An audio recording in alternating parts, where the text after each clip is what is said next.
In this world, money and power are above all. Herkin was betrayed by his friends for just $1 million. The woman who planned it laughed as he lost his best character. After that, he ran out of his house only to be found by Truck-chan. After almost making a visit to an ice sky with goddesses and waifus, he returned to Earth a few years earlier, right in front of the tutorial of the most wicked game in the world. Inside the game, the mission begins in Woolbury Forest. Hidden in the woods, a wounded man struggles to catch his breath. Down below, a group watches as an executioner defeats several men in front of a squad of knights. Despite their efforts, the squad leaders wonder what to do since the main target hasn't appeared yet. Then the woman gives the order to kill the survivor. The executioner raises his giant axe for the finishing blow. The man on the ground just braces himself for the inevitable impact. Suddenly, a figure bursts forth at high speed. At the last second, Jaehyun appears, stopping the axe with his bare hand wrapped in an aura of energy. Seeing this, the fallen comrades shout Jaehyun's name in shock. The enemy group quickly recognizes him as Herkin and orders everyone to attack him at once. Without hesitation, Herkin charges at them, knocking them down with a single sword strike. As he walks among the fallen bodies, he asks if attacking him all at once would really make any difference. He then smiles and declares that they simply cannot defeat him. The man he saved apologizes to Jaehyun, explaining that their group was caught in an ambush. But Jaehyun cuts him off, asking why he's apologizing. He reaches out his hand to the fallen companion, helping him stand and assures him that it's fine. As the others watch, Jaehyun insists the fault wasn't theirs. He points instead at the enemy leader sitting in the distance, calling her a pathetic loser for her lack of skill. Directly provoking her, he asks if she agrees, but the woman only stares back in silence. One knight mocks their friendship, questioning why they're acting so sentimental. At that moment, the woman, named Seer,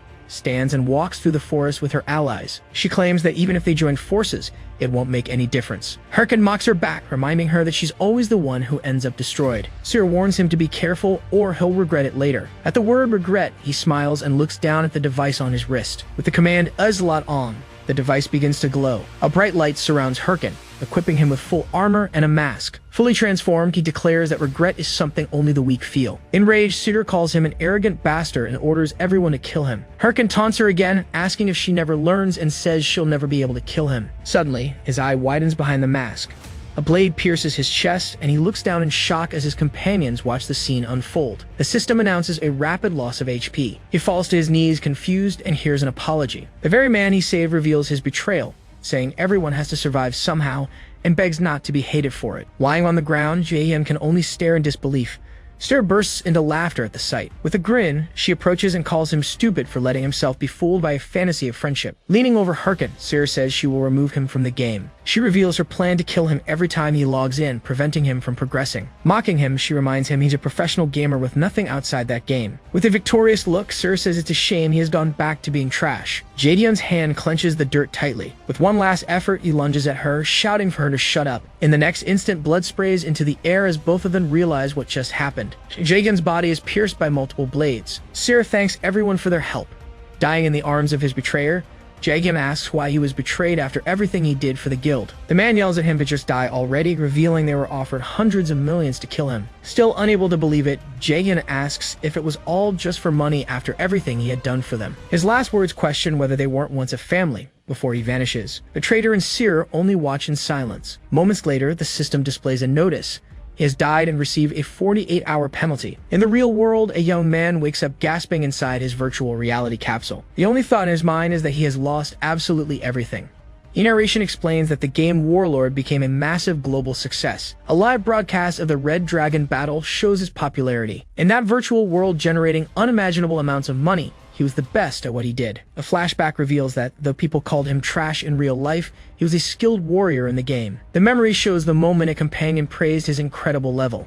That same man then invited him to form a guild, in the only place where Jaehyun ever felt he belonged. At least, that's how things used to be. Having decided to forgive them, he hurriedly gets dressed and leaves home. Running through the street, he promises himself he'll find and kill every last one of them. His phone rings. It's a call from Dongsu. He ignores it, wondering why he suffered so much just so others could live well. As the pedestrian light changes, a truck speeds toward him. He laments that if he had known how things would end, it all would have been different. The impact sends him flying. He realizes he never should have cared about anyone in the first place. Lying in the middle of the street, he hears someone scream after witnessing the accident. Next to his phone showing a missed call, he notices the irony of being hit by a garbage truck. Leaving heavily, he refuses to accept that he can't die yet. The image of the traitor who betrayed him for money flashes in his mind. He remembers the one who ruined him with a smile. His final thought is the burning desire to brutally take revenge on them all. Suddenly, a light shines and a connection screen appears in the darkness. The welcome screen for user Herkin is displayed.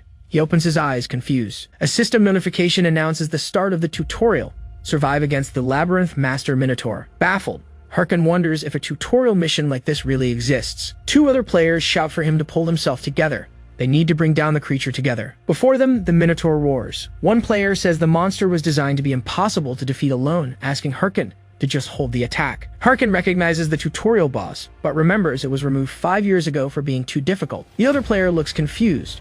He explains that Warlord was launched only 10 months ago. Harkin is speechless. He processes the fact that only 10 months have passed. Meanwhile, the other players ask what's wrong with him. One orders him to get it together and stick to the plan. Ignoring them, Harkin begins walking toward the monster. Suddenly, he charges at the Minotaur as the others scream that he's insane. The creature charges to attack.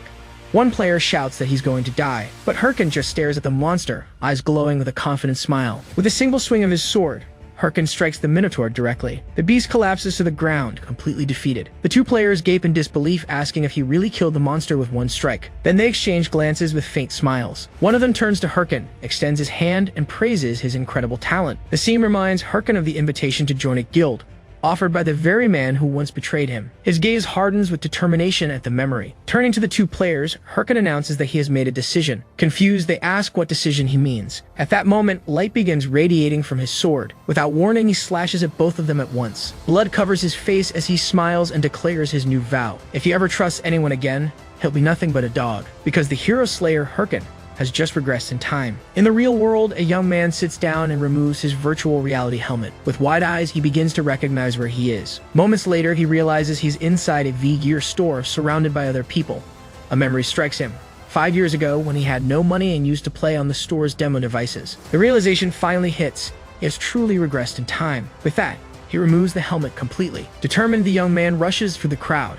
He has things to do now. His mind races, reminding him that he possesses 5 years worth of future knowledge and experience. Without hesitation, he runs to the counter clerk. Holding out his card, he declares that he can now exact his revenge and asks for the basic V-Gear model. The clerk takes the card while he leans on the counter to catch his breath. A smile creeps onto his face as he plans his first steps in the game, ignoring her presence. Moments later, the woman informs him that his card doesn't have sufficient funds. The news leaves him frozen and speechless. An awkward, forced smile forms on his face. He then realizes that if he had money, he wouldn't be playing in a store in the first place. Unsure what to do, he knows earning cash now would take too long. Just then, the holographic ad pops up, asking directly what he's waiting for. The advertisement claims the strong never fear challenges and that hesitation is a luxury in battle. Soon after, the top-ranked model Seer invites him to become a war sovereign. The ad ends with a call to start playing Warlord right away. Staring at the screen, he remains silent for a moment. The memory of Seer calling him trash makes him nod in grim agreement. With that, he turns away, deciding it's not the time to stand still. Sometime later, the scene shifts to an apartment at sunset. Inside, a V-Gear capsule has been installed. A technician confirms the installation is complete and leaves,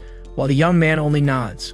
Alone in the room, he holds a card while thinking about the fastest way to get money. The card turns out to be from a loan service for Warlord players. In the next scene, a loan shark confirms he can lend him the 10 million won he requested. The man smiles but adds a small condition. With a sudden motion, he slams a knife into the table, pinning his fingers in place. The loan shark warns him that if the money isn't repaid, his life will turn into hell. The young man remains silent, sweating under the pressure of the moment. Without hesitation, he crumples the loan papers in his hand. As he puts on the V-Gear, one thought drives him forward. He's willing to fall into hell itself. Inside the capsule, the system begins the connection process. His motivation is crystal clear. All he wants is revenge on those bastards. He screams for the connection to complete as the system identifies the user. After confirmation, Harkin receives the welcome message to Warlord and appears inside the game world. As he observes the familiar scenery, a notification congratulates him for completing the tutorial, and the name Eri comes to mind. From the sky, a blonde-haired woman descends, wrapped in an aura of light. She introduces herself as Ariadne, confirming his memory as she offers to guide his career. A bright light shines from her hand as she extends it forward. Ariadne instructs the adventurer to choose one of the basic classes. She explains there are 3, and the chosen skills determine future specialization. The first option is the warrior class, a frontline fighter recommended for those seeking action. Harkin considers it but dismisses it, knowing it becomes hard to play solo later on. Next comes the cleric, a supporter who heals and strengthens allies. He immediately rejects it. He states firmly that he won't be taking care of anyone, leaving only one option. Ariadne smiles and wishes him an enjoyable adventure. Moments later, a light surrounds Harkin as she casts the blessing of his chosen class. The system announces his basic class selection and teleports him to the corresponding tower. Inside a vast library, a voice welcomes the young seeker of knowledge. The guide of the magical path introduces himself as Galko, the NPC for the mage class. Galko asks what kind of magic he wishes to learn. Hirkin replies that he wants dark magic. The two stare at each other in silence within the immense tower. The old mage misunderstands, asking if he meant earth magic, but Hirkin corrects him and repeats his demand for dark magic. Shocked, the guide questions how he even learned about it and warns that dark magic leads the user's soul to ruin. Despite the warning, Hirkin insists, if it's not dark magic, it's nothing. Trembling, Galko doesn't know how to proceed. Suddenly, his appearance shifts into a skull wrapped in dark energy. The skeletal guide reveals that it's been a long time since a novice chose that path. He instructs Hirkin to place his hand on the skill book if he is truly ready, but warns him to choose wisely. Without hesitation, Hirkin touches the book. The skeleton warns again of the path's difficulty. Hirkin interrupts, telling him to proceed. He is not like other novices. At this response, the skeleton bursts into laughter. He praises Hirkin as intriguing, saying it has been a long time since he met someone like him. A memory of a famous video from his past life surfaces, showing a lone necromancer defeating a boss by himself. Seeing that army of undead, he decides he needs that power now. With his decision made, the system announces that he has become a necromancer and has learned the skill Skeleton Fragment. He grins as he receives his first-class skill. Hirkin summons a skull fragment and throws it to the ground.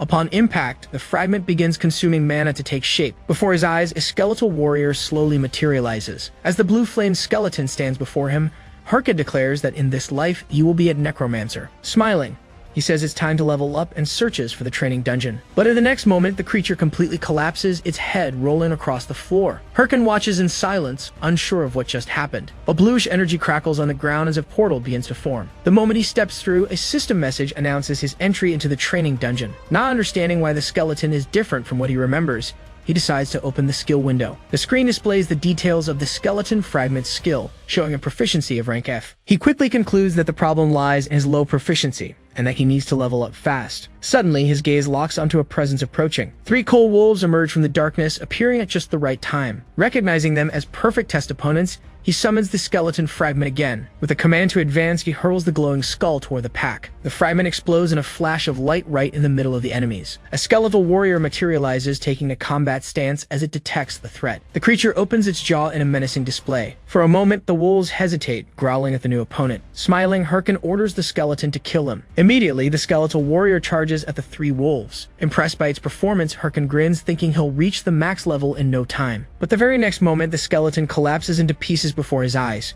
Speechless, he stares at the scattered bones. The skull rolls across the ground until it stops at his feet, letting out one final rattle. The scene leaves him completely stunned.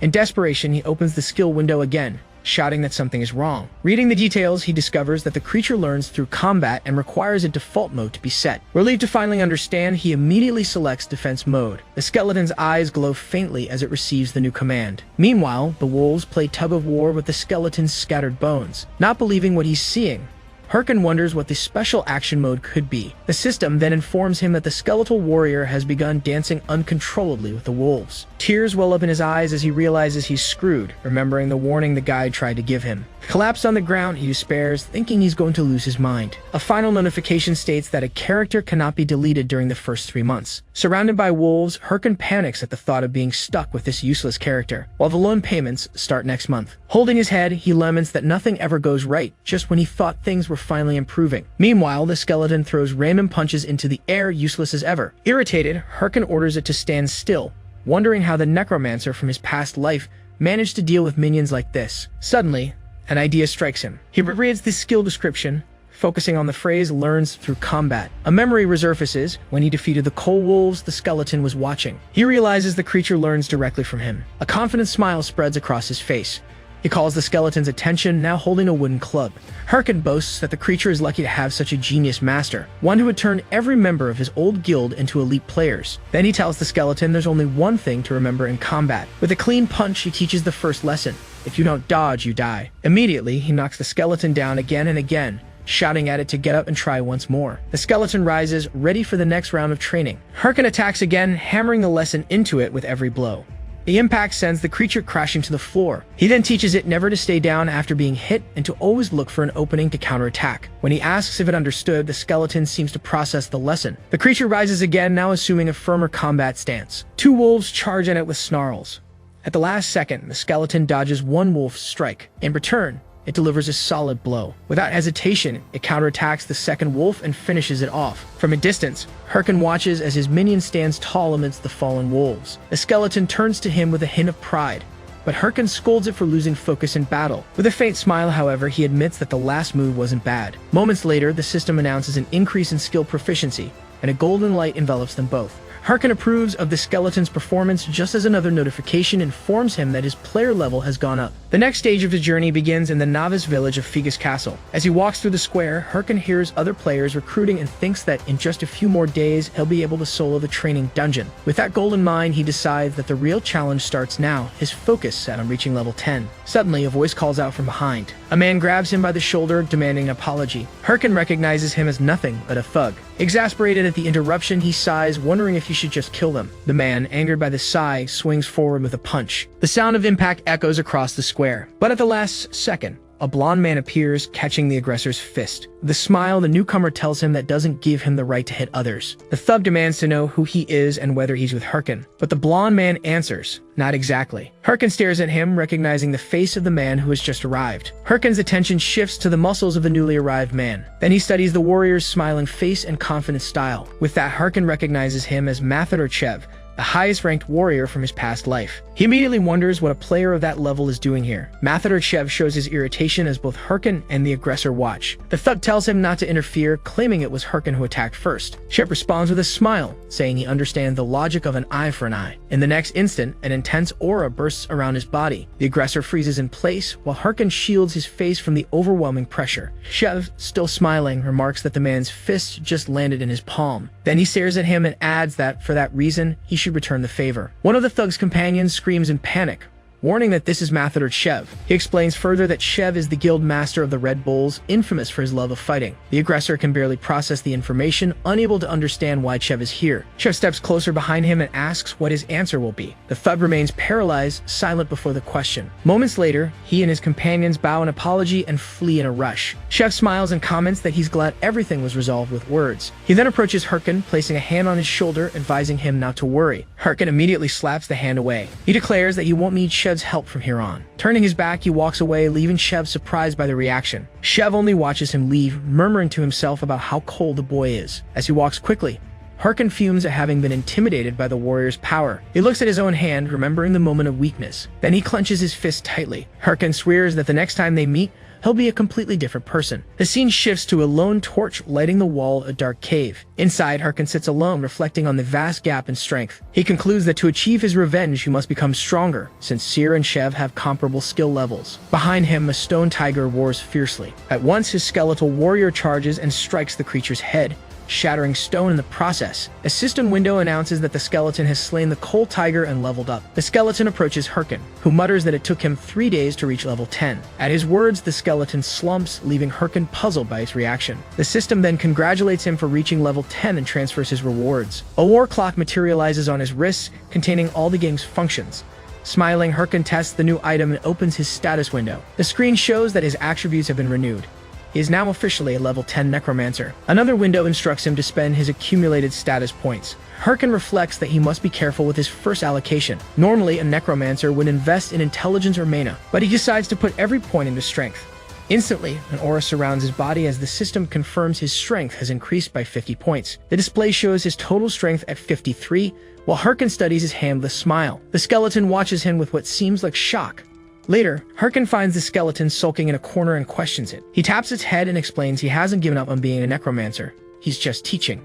Herkin insists that by boosting his strength, he can pass down the skills from his prime. The skeleton stares at him as Herkin admits he's betting everything on its growth. When the skeleton perks up, Herkin orders it to focus only on training. With a grin, he adds that there are other ways to make up for lacking attributes. The scene shifts to the Infiltrators Association at Figus Castle. Inside, an adventurer shows off a newly acquired mission card. Herkin observes the other novices scrambling over low-level quests. He approaches the clerk and asks to see the remaining mission list. The man agrees but warns him that only the difficult, unwanted ones are left. After analyzing the cards, Herkin confirms they are indeed terrible missions, yet he smiles faintly, realizing this is exactly where his opportunity lies. With a victorious grin, he finds the mission he was looking for. Eliminate all monsters in Bhima Mountain for a reward of just 10 gold. The clerk questions his choice, but Herkin confirms it and the system registers the new quest.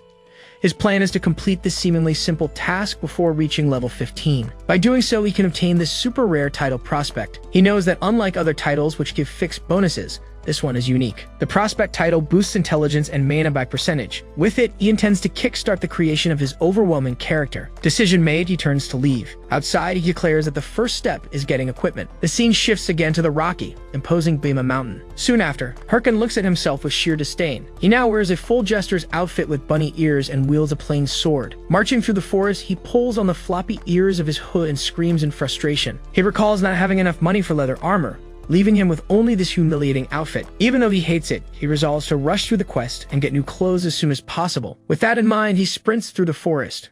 After some time, he stops in a quiet clearing to observe his surroundings. Suddenly, a bloody hand emerges from a bush as a wounded man crawls out begging for help. The man pleads once more before his hand drops lifelessly to the ground. Immediately after, sinister figures step out of the shadows, watching with malicious smiles. The scene shifts to a new player named Multi celebrating his arrival at Bema Mountain. Clad in full armor, he proudly declares the start of his journey. Boasting about already being level 11, he brags about his skill in the game, until he hears a desperate cry for help. As he approaches, he finds a man in distress beside an injured companion, pleading for aid. Nervously, Multi steps closer as the man explains that they were attacked by an unknown monster. Barely escaping with their lives, they now have no healing potions left to treat the wounds. Moved, Multi offers to help and opens his inventory, receiving immediate gratitude. The man keeps thanking him, promising they will certainly repay the kindness. But while Multi is distracted, a massive figure suddenly emerges from behind and strikes him with a club. Falling to the ground, badly wounded, he hears the man coldly thank him for his help. Soon, the supposed survivors gather together, revealing that they'll make good use of the items he dropped. Multi realizes too late that he's been tricked. The man scolds him for saying such harsh words.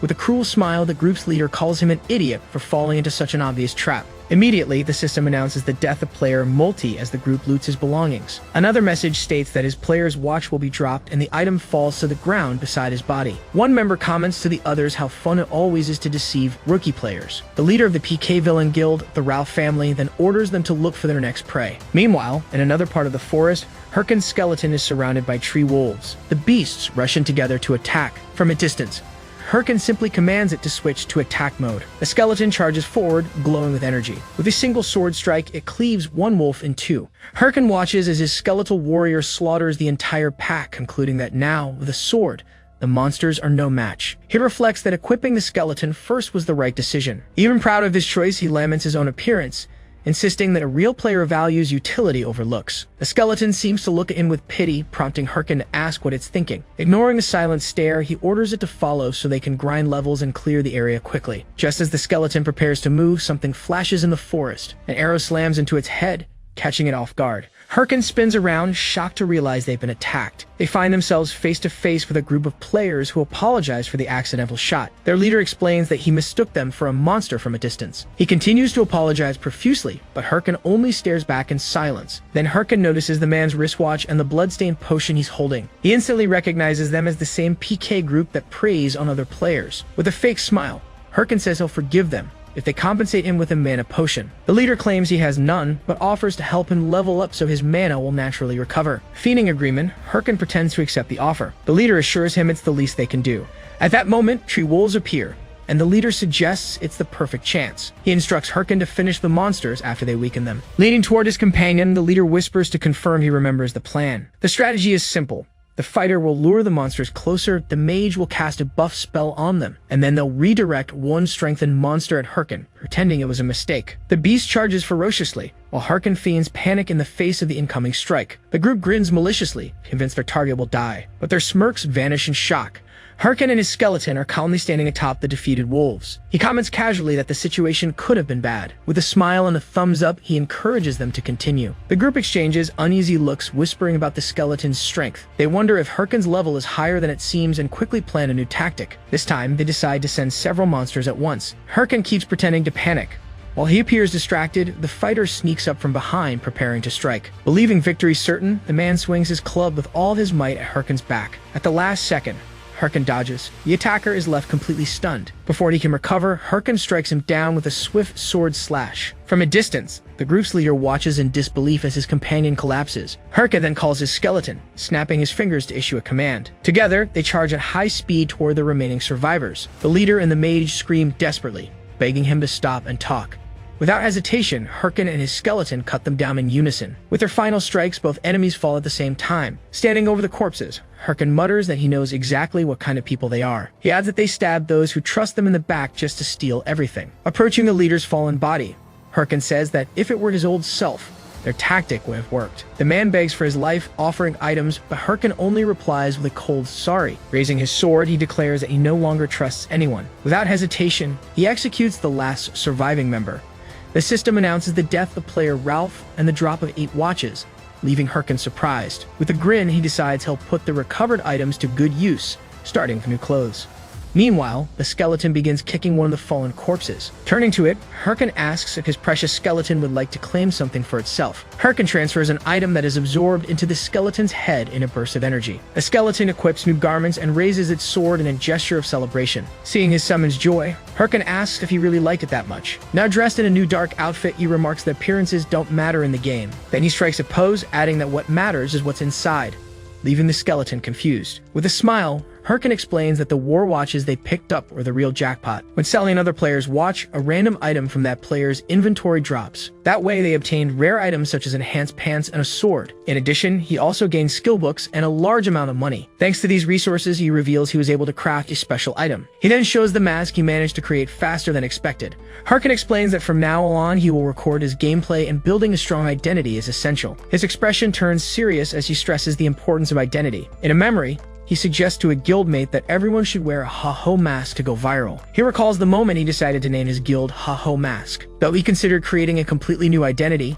he holds the mask silently. Then, imbuing it with energy, he declares that he won't let anyone steal from him again. With determination, he states he'll use the mask to prove he was right. Placing it on, he calls his skeleton to set off together. Their journey leads them to the entrance of a dungeon among the rocky formations of the mountain. Crossing the portal, the system confirms entry into the Bima Mountain cave. Inside, Herkin comments that he expects to find blue werewolves here. Smiling, he declares that with his new equipment, he plans to clear the dungeon in 10 minutes. He and the skeleton then advance into the dark passageways. Hours pass inside the cave. Herkin appears later with an expression of utter disbelief, shouting in frustration at the empty area. He demands to know why there are no monsters. Wondering if it's a bug, he grows more annoyed when he sees the skeleton training on its own. Suddenly, something unusual on the ground catches his attention. He and the skeleton crouch to inspect a dark trace of energy. Before them, a massive portal of shadow opens, radiating overwhelming power. A system window announces the discovery of an instant dungeon, and Herkin realizes why the monsters were missing. He recalls that instant dungeons are random events that disable the normal area until completed. They are notorious for being twice as difficult but offering far greater rewards. The greatest problem: once inside, the only options are to complete the challenge or die.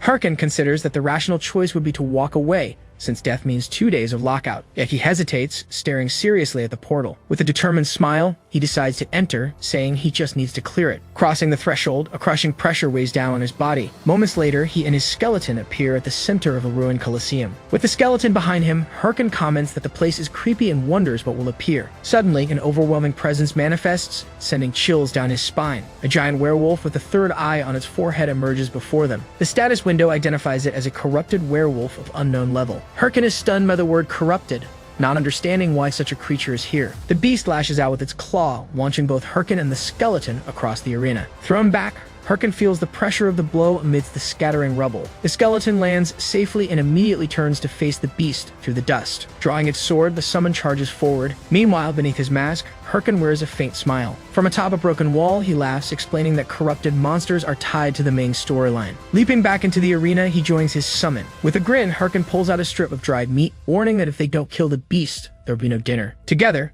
they charge at the werewolf. The skeleton reveals a much larger sword than before. Herkin uses it as a springboard, vaulting himself high into the air. From above, he dives to strike the monster. As the creature roars up at him, he commands it to be cursed. Dark energy gathers in his hands. Channeling it into his blade, he activates Demon's Curse. The werewolf is engulfed in the ominous aura, confused by the unfamiliar power. Herkin lands with his strike, forcing the beast to stagger back. It roars in agony as the system announces Demon's Curse has reduced the target's attributes by 10%. Observing the result, Herkin remarks that the skill isn't bad for a first attempt. But in response, the werewolf radiates raw fury. It roars again, unleashing an even heavier pressure across the arena. The system mourns. The creature has entered rage mode, all negative effects nullified. Herkin concludes grimly that it won't be so easy after all. Smiling, he decides to use the trump card he had been saving. His eyes gleam as he activates a new ability on his war watch. At once, shadow energy erupts, pouring from his body. It condenses on the ground into an unstable sphere, pulsing with power. The sphere then explodes into a column of flames, engulfing him completely as he prepares for the next stage of battle. One of Warlord's unique features is the special ability known as Slot On. When a player uses it, their body is temporarily empowered with strength drawn directly from the game world. With it, a unique enhanced form manifests, amplifying combat abilities. This new appearance varies drastically from player to player, reflecting their distinct natures. For this reason, most users simply call the ability Supreme Mode. Herkin assumes his new form and gestures for the enemy to attack without hesitation. In response, the beastly creature charges forward, jaws wide in a furious roar. Immediately, it leaps at Herkin to begin direct combat. The monster's claw comes crashing down, glowing with destructive red energy. Herkin dodges the first strike, but is forced to block the second with his weapon, creating a violent shockwave. He lands hard and slides back across the ground. The creature slams its fist into the earth, shattering the floor and sending rocks flying. Even from a distance, Herkin realizes the boss monster's speed and strength are overwhelming. It could kill him with only 3 hits. The beast roars again, preparing another devastating blow. Despite the grim situation, Herkin smirks. Blue flames surge from his body as he charges the enemy head-on. The impact makes the creature howl in pain and stagger back, its chest slashed open by the precise strike. Grinning, Herkin remarks that challenges like this are what make the game fun. But his smile quickly fades as the monster grows even larger and stronger, smashing the ground and sending him flying with a shockwave. Covering his face, he curses himself for forgetting the creature's enraged state. Regaining his stance, Herkin steels himself once again for battle. Provoking the beast, he asks if it isn't forgetting something too. At that moment, a skeletal warrior descends from above, landing on the battlefield. The minion charges the monster to join its master in combat. Herkin shouts for the skeleton to execute the move they have practiced together. The creature eyes them with confusion, unable to understand the new tactic. The duo leap back in perfect sync, creating space for their final attack. Together, they unleash a blast of energy straight at the target. The combined strike hits the monster dead on. A system notification confirms the corrupted werewolf has been slain. The ability deactivates and Herkin reverts to his normal form, remarking that the result wasn't bad at all. As the battle ends, a mission card spins in the air before revealing its contents. The card confirms the completion of the Bima Mountain Cave quest, with a reward of 10 gold coins. Soon after, a notification declares that the skeletal warrior has slain a powerful monster, raising its skill to rank E. The system then displays the dungeon rewards, golden items, causing master and minion alike to celebrate their victory. Among the items is the corrupted tracker's necklace, a violet crystal accessory with unique stats. Herkin is stunned to see that the item is a unique chronicle, a tier above standard unique items. But his expression changes as he reads the requirement to equip it, wondering what the title corrupted tracker means. A system window opens, revealing that 3 new titles have been registered to his profile. The first, Promising Rookie, the one he originally expected to earn by completing the quest. The second, Challenger of Heroes, fitting for clearing the instance dungeon alone. And finally the third, Corrupted Tracker, leaving him completely speechless. Herkin recognizes the name as the opening title of the main storyline's first chapter, The Count of Corruption. This quest forms the backbone of the entire game universe, the central narrative of Warlord. Because of its extraordinary rewards, the main quest is the most coveted content in the entire game. He recalls that in his previous life, he barely reached the 4th chapter, realizing that this wasn't just luck. With a victorious smile, he shouts to log out, convinced he's struck gold. The scene shifts to the real world, the sun setting over the city skyline. On a live stream, the Hydra Guild announces that they've reached the final chapter of the Count of Corruption storyline. Jaehyun pauses the video to analyze the news more closely. Sitting in his dark room, he watches in silence, his face slowly twisting into despair. His so-called jackpot wasn't what he thought. Slamming his head onto the desk in frustration, he curses the fact that someone is already at the end of the main quest, meaning he'll gain nothing if he enters now. Collapsed on the floor, he contemplates abandoning the current race and focusing on the next chapter. But then a thought strikes him, changing his expression. Climbing back into his chair, Jaehyun realizes this could be a huge opportunity. The whole world's attention is on the Count of Corruption, the first main quest about to be completed. What if, he wonders, a video related to the quest were released at this very moment? The views would be insane. He imagines himself drowning in money and fame from the sudden spotlight. Determined, Jaehyun begins editing his gameplay footage to upload as quickly as possible. Since editing is the key to success, he knows he needs one specific person. He sends a message to the one who, in his previous life, was known as the god of editing. Elsewhere, filmmaker Romani receives a notification on her phone while having a meal. She opens the request: video editing from a player named Herkin, only level 15. At first, she mocks the request, assuming it's just a wealthy newbie trying to flaunt himself online. But then her expression changes as another possibility crosses her mind. Romani leaps from her chair and rushes to her computer to review the footage. After watching the video, she sits in silence, eyes wide with shock. Her gaze brightens as she declares she has finally found her muse. The scene then shifts to a sprawling metropolis at night. Atop a skyscraper, a business executive gazes at the urban skyline while holding a tablet. An assistant approaches and she informs him that a video about the count of corruption has just been published. She shows him that a level 15 player managed to defeat a corrupted werewolf alone. The man explains that their team had already analyzed the footage, but she cuts him off, saying she liked what she saw. With a subtle smile, she simply states, "I want that." With an imposing presence, the executive orders her assistant to bring that player to her.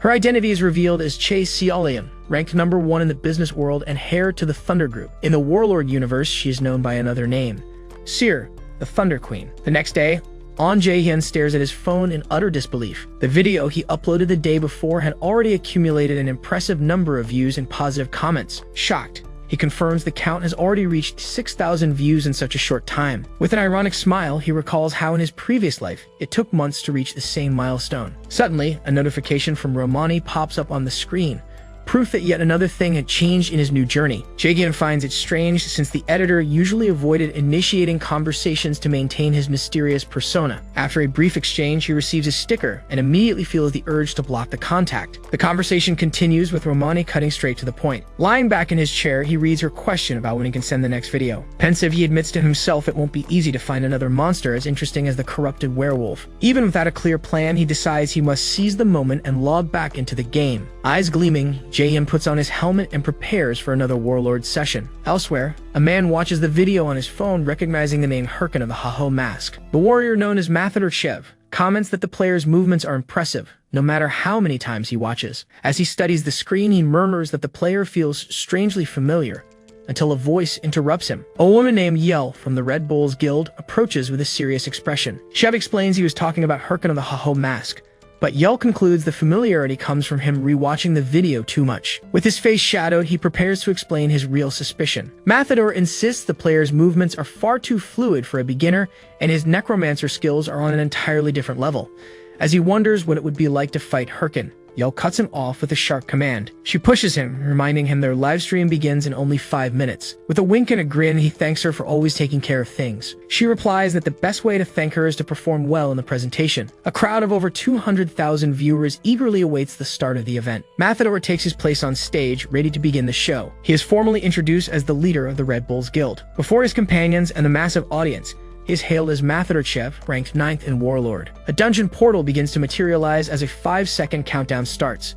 The clock ticks down while the portal fully opens. With a determined look, he turns to his guildmates and gives the final command. As the countdown ends, he raises his weapon and orders everyone to prepare for battle. The scene shifts to the Adventurers Association branch in Ficus Castle, where many players have gathered. Herkin scans the hall with a frustrated expression, realizing what he's looking for isn't there. Inside, he slams his head on the table, discovering that no suitable missions are available. Lying on the desk, he laments that all he finds are trivial tasks like hunting wolves and finding lost dogs. He concludes that he'll have to pause new video production for now. Suddenly, an older man approaches, recognizing him as the adventurer who cleared the Bima Mountain cave. Herkin lifts his head, trying to remember where he's seen him before. Moments later, he recalls and the man introduces himself as Houghton, asking for a moment of his time. In a private room, Houghton tells Herkin he's already heard of his recent achievements. He reveals that a mutant was discovered in the Bima Mountain cave. Herkin replies he doesn't recall such a mission, but admits to seeing a werewolf with strange eyes. With a serious look, Houghton confirms his suspicions.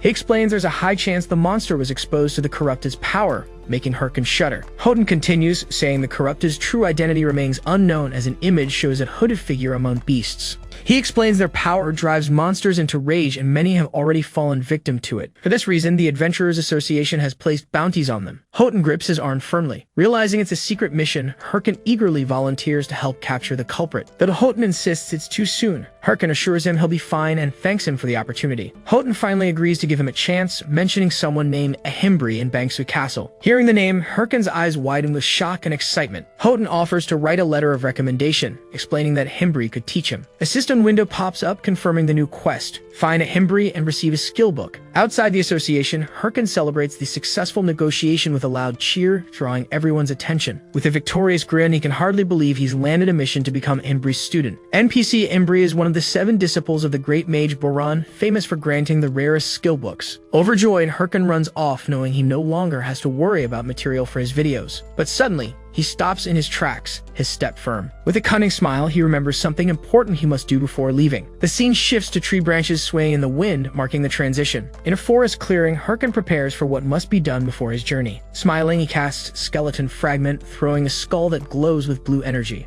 A skeletal warrior materializes before him, as Herken decides it's time to check the rewards from his last battle. He then uses the werewolf skull he saved to strengthen his minion. The system asks if he wishes to use the item, and he confirms without hesitation. Upon fusion, a notification states the skeletal warrior has gained werewolf traits, boosting its endurance. Next, Herken equips the Corrupted Tracker's necklace, activating its effects. All of his stats, including class attributes, increase. Finished with preparations, he turns to his minion, who watches curiously. At once, he activates Skeleton Fragment again, clutching 2 more skulls. The 2 skulls crash to the ground, releasing the same glowing energy. The spheres erupt into blue flames, revealing the result of the summons. Beside the first skeleton, 2 identical warriors materialize, leaving him stunned. The original minion turns toward the newcomers, completely bewildered. Herken informs the trio that from now on, they will fight together as a unit. While the first skeleton screams in protest at the new team formation, Herken simply wonders what kind of monsters await in the region. Immediately, a level 25 forest bear appears before them, roaring menacingly. With a swift strike, the creature lashes out at Herken with its paw,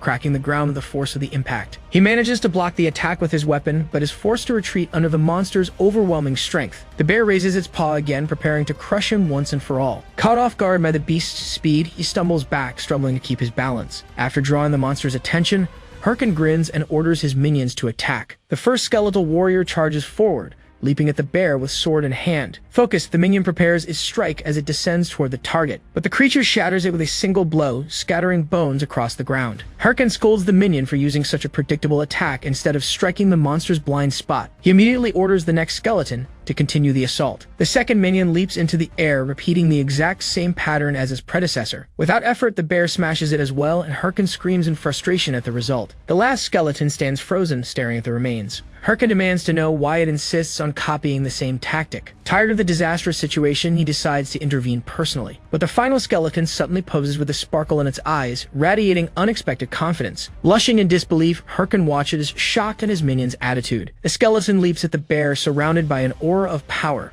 Smiling, it prepares to strike, utterly convinced its plan will succeed. And yet, it attacks the bear from behind in the exact same way as the others. Covering his face with his hand, Herken can't believe what he's seeing. A roar of pure rage echoes through the forest, scattering birds into the sky. After the battle, the 3 skeletons sit on the ground, awaiting their master's orders. Herken approaches the fallen bear, asking if his minions even have brains. He begins to lecture them on the logic of team combat. Drawing a diagram in the dirt, he demonstrates the importance of flanking instead of frontal assaults. The skeletons only tilt their heads together in confusion, not understanding a thing. Rubbing his forehead, he realizes that the skill rank boost from the necklace has created a new problem. The real challenge now is that despite being 3, they're unable to work together. Even though knowledge is shared among them, their lack of experience fighting as a team prevents proper coordination. He laments that despite costing 3 times as much mana, his minions are even worse than before. Still frustrated, he accepts it, noting he has at least reached level 20. He decides to pause combat videos for a while. He orders them to stand, declaring they'll train non-stop on their journey to Bangsu Castle. As they run, he reflects that he had hoped to relax and lead the fighting to his minions, like a necromancer should. With a bitter smile, he admits he won't be able to avoid the front lines for now. The party continues through the sunlit forest, moving steadily toward their destination. Arriving at the Adventurers Association branch in Bangsu Castle, they find the place crowded with players. Soon, an adventurer emerges from an office at the top of the stairs with a disappointed look. The crowd erupts in a frenzy, shouting that he has finally come out. They surround him aggressively, demanding to know what mission he obtained. Watching from a distance, Herken compares the player's desperate behavior to that of hyenas. With his face hidden, he reflects that such people can be found everywhere. He concludes they're nothing but parasites who won't work hard and instead leech off others. A bald man approaches him, trying to negotiate quests, but Herken dismisses him without hesitation. Climbing the stairs, he decides he can't allow anyone to learn about his mission to find Himbri. At the top, he hands Houghton's letter of recommendation to the guard. The guard confirms the document and grants him access to the second floor, leaving the crowd in shock. As the other players try to follow, Herkin ignores them, continuing on with a faint smirk. Alone in the corridor, he wonders what reward a Himbri might give for such an important secret mission. Hoping to establish a lasting relationship with the NPC, he knocks on the door and asks permission to enter. His expression changes instantly at the sight inside. The place is an utter mess, overflowing with piles of books. From within the clutter, a voice demands to know who he is and why he's there. The NPC Himbri reveals himself, stating he doesn't recall having any appointment today. Startled by the mage's personality, Herkin introduces himself as the bearer of Hoden's recommendation. A Himbri examines the letter and remarks that, though he looks like a mere apprentice, he must be skilled for his level. Meanwhile, Herkin thinks only about the rewards. After a moment, the mage accepts and decides to grant him the promised prizes. Herkin receives 2 skill books, Bone Armor and Helmet of Madness. Overjoyed at obtaining such rare items, he can hardly thank him before Himbri ends the conversation abruptly. A system notification confirms the mission's completion, and the mage dismisses him curtly. Dissatisfied with the abrupt ending, Herkin turns back, demanding the next task. He chases after the mage, insisting he didn't endure everything just for 2 skills. In a desperate gesture, he reaches out his hand, offering to do anything. To his shock, the mage firmly grabs it. Himbri asks if he truly means anything to continue. Wearing a sinister smile, the mage thanks him for his eagerness, leaving Herkin bewildered. Immediately, a new quest appears. Bring back an egg from the nest, but it lists no reward. Realizing it's worthless, Herkin understands he's been completely tricked by the NPC. Outside, a knight clad in imposing armor walks through the crowd of players. As he passes, the others whisper in awe about how expensive his armor looks. The mag halts, staring at the association building from a distance. Fixing his gaze on it, he declares with certainty that this is the place he was looking for. He finishes his thought, revealing the truth. This is where the Haho mask is. Outside, Herkin stands silently in front of a massive locked door at the back of the hall. It dawns on him that he's been tricked by a mere NPC. Fuming, he glares at the mission window, questioning why he received a quest with no reward. Unsure, he wonders if he really needs to go through with it, until someone nearby suddenly asks. A man leans over Herkin, demanding sharply to know if he received a mission. In an instant, a mob surrounds him, shouting that he has a quest and that they should take it from him. Pinned to the ground, Herkin realizes he had completely forgotten about the other players and doesn't know what to do. He considers whether he should just eliminate them, but before he can act, a voice orders everyone to stand aside. A figure in armor steps forward, kicking the players away with a single strike. The knight approaches Herkin, still on the ground, and asks if he has a moment. Kneeling down, the man proposes that they talk in a more private place. Herkin studies him carefully, trying to figure out who this mysterious man is. Even so, he rejects the offer and tells the knight to leave. The man only presses further, politely requesting his cooperation. The knight steps closer and calls him by name, Lord Haho Mask. Soon after, the two are seen walking together through a deserted alley. The knight begins the conversation by apologizing for the earlier disturbance. Touching the side of his helmet, he explains that they couldn't talk properly before. With a tap, the helmet dissolves, revealing a man wearing glasses, leaving Herkin speechless. Though he assumes the man must be a high-level player, his face doesn't ring any bells. Adjusting his glasses, the man confirms Herkin's identity as the Haho Mask. Herkin clutches his cloak, preparing his response. Feeding ignorance, he asks who this Haho Mask is supposed to be. Unfazed, the man mentions the mission Herkin just received from the NPC Himbri. With a sharp move, Herkin steps closer, demanding to know who he is. He challenges him to fight, warning that if he wants to continue, he should be ready to risk his account. Despite the hostility, Herkin simply waits to see what the man will do next. After a moment of silence, the man in glasses seems to reach a conclusion. He extends his hand and apologizes, admitting he must have made a mistake. Herkin grips the hand tightly and with a smile asks if he's afraid. Turning to leave, Herkin warns that he'll let it go just this once. The man watches silently as he disappears down the alley. A hooded figure appears beside the man in glasses. He comments that the one they just met wasn't their target. He didn't seem like a skilled player. Clenching the gauntlet on his wrists, the man rethinks the situation. He concludes that experienced players know better than to tamper carelessly with another's war watch. The woman at his side asks if they still need to monitor Himbri since the Count of Corruption quest is nearing its end. Adjusting his glasses, he insists they can't take risks. The nest egg mission is the real priority. His companion nods, bids farewell, and vanishes into the shadows to return to her post. From a hidden vantage point, Herkin spies through a crack at the association building's windows. He confirms that the mysterious pair are indeed 2 people, not 1. He deduces they belong to an organization, but not an ordinary guild that would simply negotiate. Their method of testing him proves they aren't regular players. Even so, their identities remain a mystery. Later, the scene shifts to a sunlit forest in the mountains. Herkin sits on a stump, surrounded by his skeletons, having reached a conclusion. At last, he understands there is something much bigger behind the nest egg mission he received. He reasons that they must have seen his video, which is how they knew Haho Mask would receive Himbri's quest. Remembering how easily they let him go, he concludes they don't care about his identity. But continuing the mission will bring him face to face with them again, which means he can't upload videos for now. Rubbing his face, he curses how troublesome people keep ruining his life. In his thoughts, he remembers Celine. Trouble enough on her own. Elsewhere, Secretary Park Suji approaches Celine, congratulating her on her work. As the woman steps out of a game capsule, Suji asks how the guild entrance exam went. Ciel even takes the water bottle offered to her, replying that all the candidates were garbage. Drinking, she complains that not one of them proved useful, intimidating her secretary. Changing the subject, she asks if there's any update on the Haho mask she mentioned. Hearing he may have joined another guild, Celine crushes the bottle in her hand. With a dark expression, she questions the possibility of him joining another guild. The secretary retreats, promising to reinvestigate, and is dismissed until she brings concrete information. Moments later, Celine takes a call, demanding to know what the chairman said. Her secretary bows her head, reporting that he has not spoken yet. With a subtle smile, Celine explains the reason. The president remains silent because Warlord is doing exceptionally well. She recalls how he once tried to force an arranged marriage on her when she first started playing. The secretary listens quietly as Celine orders her to prepare new candidates by the next morning. Shocked at the deadline, the secretary asks if it truly needs to be so immediate. Leaving the room, she mutters complaints about her boss's impossible personality. Far away, Herkin rises from the waters of a swamp, remarking it's been a while since he last visited. He and his skeletons scan the surroundings, identifying it as the Lizard Swamp. He concludes the mission must be here, since Imbri resides in Bangsu Castle. Reasoning that it involves finding an egg, a monster must be a bird, reptile, or insect. Based on his current level, Herkin is certain the Lizard Swamp is the only possible location. Seeing the high-level monsters nearby, he calls one skeleton to use an enhancement skill. He reads the instructions for Helmet of Madness, which requires drawing a rune and casting a spell. With the command, Herkin activates the skill on his skeleton. Its eyes blaze as a red aura explodes from its body, enveloping Herkin. The transformed skeleton growls, and Herkin studies its new form carefully. At last, he prepares for a test, ordering the enhanced creature to attack him. A note in his skill window reveals the chance of the creature losing its sanity. Even so, he prepares for a test and orders the enhanced skeleton to attack him. The creature immediately lets out a roar and charges aggressively at its master.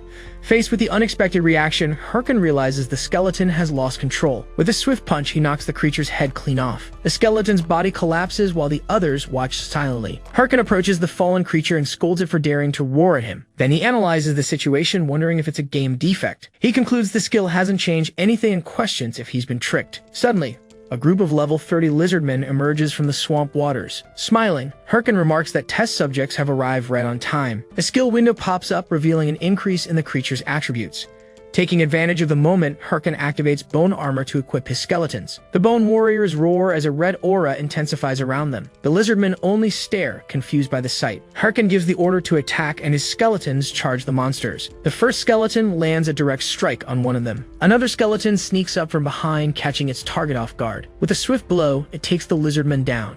Within seconds, the skeletons defeat all three monsters and Herkin levels up twice. Pleased with the results, he celebrates the success of the new skill. He then declares they will hunt monsters for a week in search of the egg. As Herkin prepares to leave with his skeletons, a woman secretly watches him from the forest. She smiles faintly before stepping out, petals swirling around her, and introduces herself as Ilya. Ilya proclaims she's a first-class beauty, explaining that everyone loves her no matter what she does. She brags further, saying her life is easy because her slaves always help whenever she pretends to be in trouble. Before she can finish, she trips and falls face first into a mud puddle. For a moment, she lies still in silence. Then, furious and covered in mud, Ilya stands and curses the place she's in. She recalls how one of her slaves had brought her here to help her level up, but he died soon after, leaving her trapped in the swamp.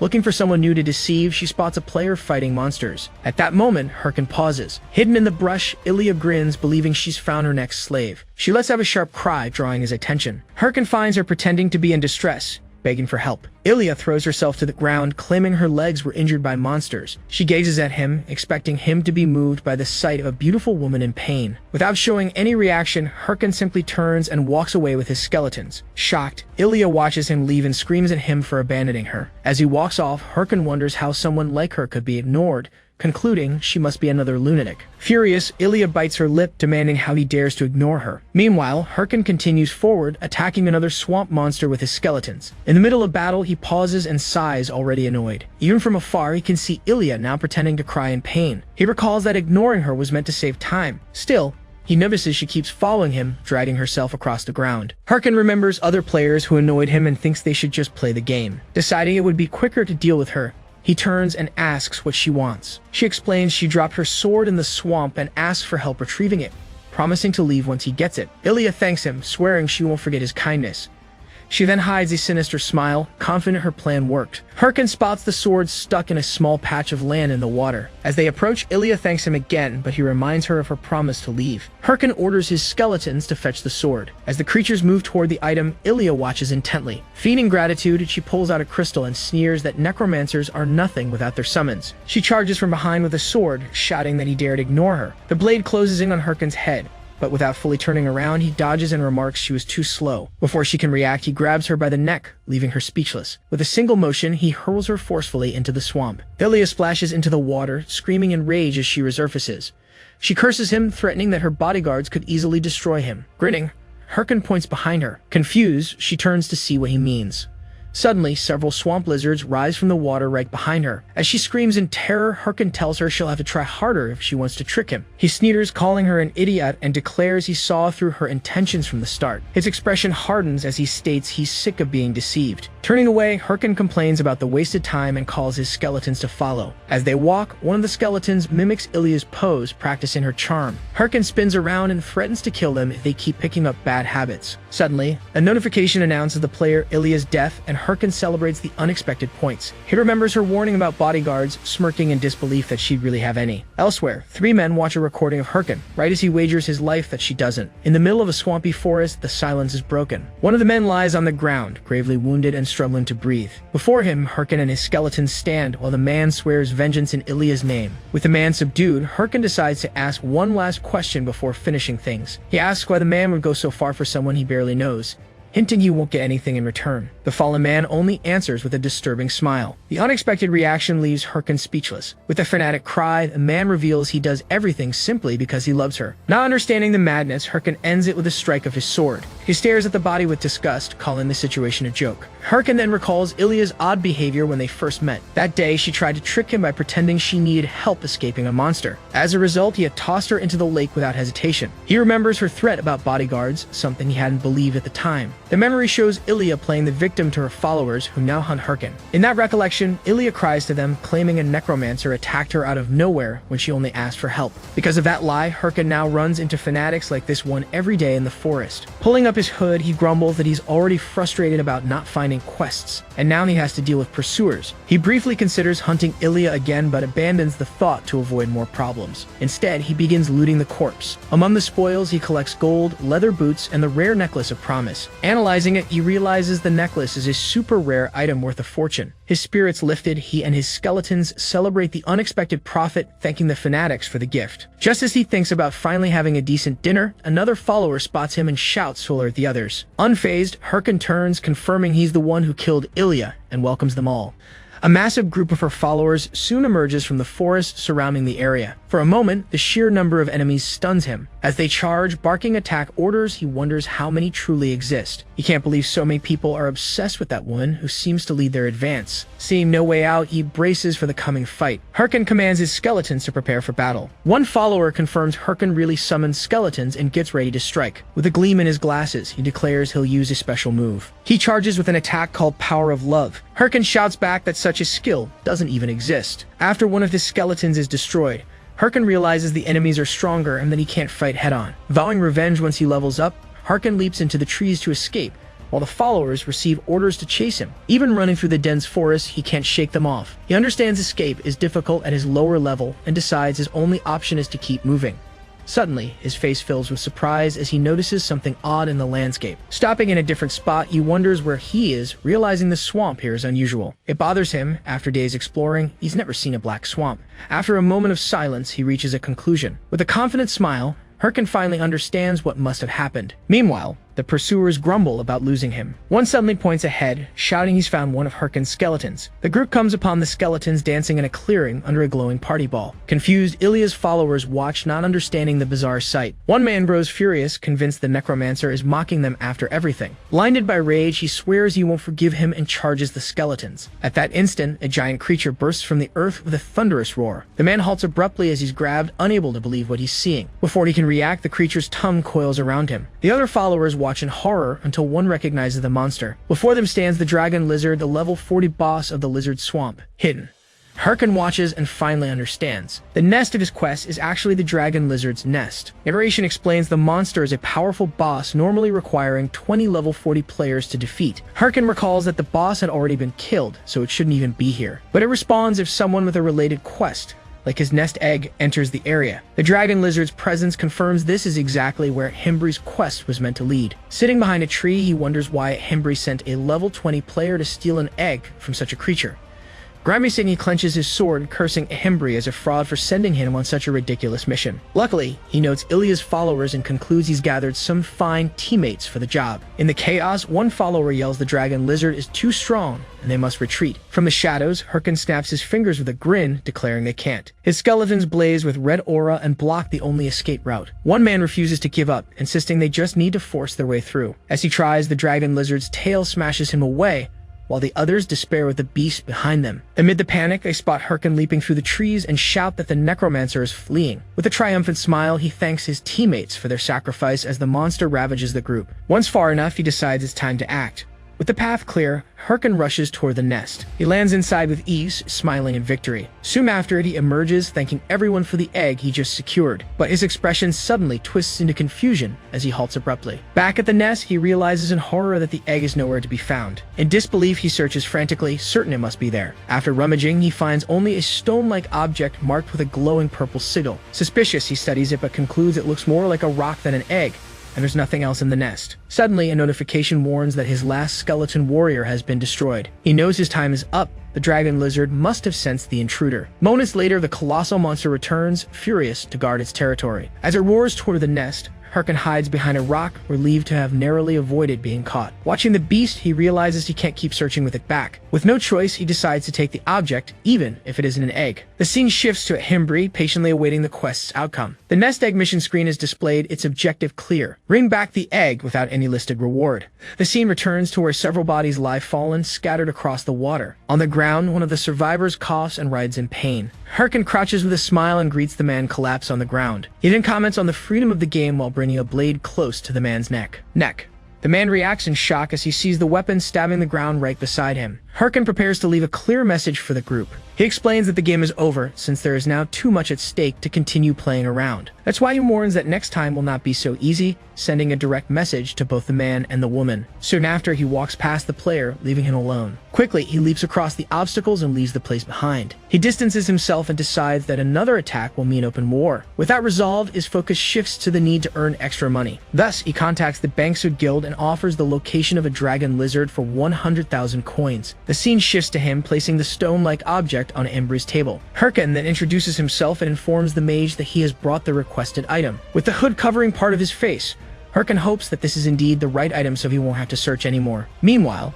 Himbri studies the object with complete focus, showing no immediate reaction. Tension builds in the air as Harkin waits for a definitive answer from the mage. With a faint smile, Himbri finally confirms that this was exactly what he expected to receive. The boy's eyes widen, surprised at the unexpected confirmation. Himbri states that it is indeed the item he was looking for and congratulates Harkin for the good work. Satisfied that he got it right, Harkin listens as the mage remarks that he was much faster than anticipated. Himbri continues, saying he thought someone like him would take longer, which leaves Harkin visibly irritated with the NPC. Ignoring the remark, he says he did his best and asks to quickly receive the next mission. Before continuing, the mage asks if Harkin knows what that object is. He explains that during research, this item was always found near monsters that had undergone mutation. With that, Himbri reveals that the temporary name given to the object is the Stone of Corruption. The revelation makes Harkin realize that this stone must be the reason why that group had been chasing him. The screen then explains that the Stone of Corruption is an important item directly linked to the main quest. Furthermore, it is revealed that their plan was to ensure someone else would obtain the item to alter the flow of the story. Harkin reflects that the rewardless mission, which had seemed like a scam, was in fact the beginning of the main quest.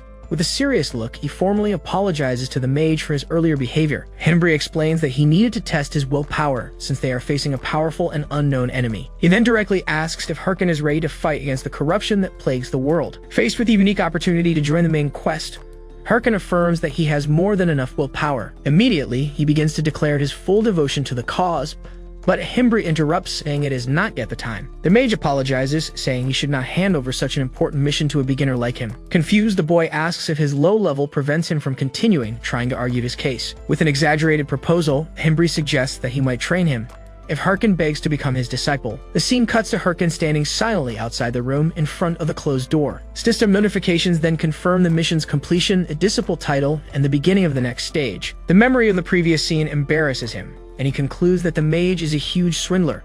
The narrative then shifts to a dragon lizard in flames roaring amid an intense battle. Around the beast's carcass, the members of the Bangsu Guild celebrate the end of the fight and tend to the wounded. The guild captain rejoices at the great feat with his comrade and asks him to gather everyone after a rest. One guild member approaches the assistant to thank him, commenting that his strength had surpassed expectations. In the middle of the forest, the man in full armor turns when called by his companion. With a gesture, he adjusts his glasses and credits their success to the good support he received from the team. The guild member insists that his help was crucial to preventing deaths and admits it was worth hiring him. With a smile, he offers a sack of coins as a bonus for the excellent work. The assistant notes that this is not the promised payment, but the other explains that it's extra. Rejecting the offer, the armored man states firmly that he does not like breaking the rules. Surprised by the refusal, the guild member apologizes, confused by the situation. While the other remains baffled, the assistant turns and declares he will take all the items from the nest as agreed. Even when warned there is nothing of value there, he walks toward the place. In his thoughts, the man considers himself lucky for the unexpected chance to obtain the Stone of Corruption.